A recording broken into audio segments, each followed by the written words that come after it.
Hi everyone, this is Simple Dad here. In this video, I'll show you how to turn on the old style seek bar for your video player. So on your Samsung S25 Ultra, if you want to switch back to the classic video player layout with a simpler seek bar, then let me show you how to do this. So in order to do this, you want to go ahead and first open up Gallery. Next, you want to go ahead and tap on Menu, and then go ahead and tap on Settings.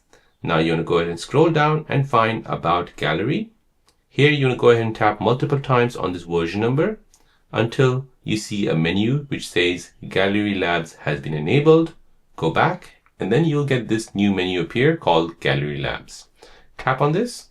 Now from here you want to go ahead and scroll down and find Video Player Mode on Film Strip. So as you can see, by default, if I put down default and I close Gallery and restart it. So this is how the default is looking like, where you can basically scroll or scrub through this video by moving your video file from left to right. If you want the seek bar, the legacy seek bar, you need to go ahead and tap on Menu, tap on Settings.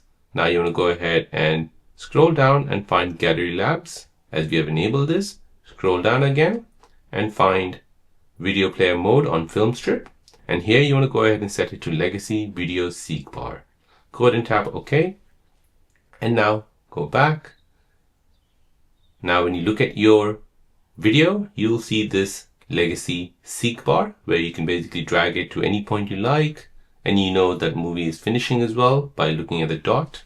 So it's easier for scrubbing, for precise video playback. It's great for watching tutorials or long videos on your Samsung S25 Ultra. So there you go guys, that is how to turn on the old style seek bar video player on your Samsung S25 Ultra.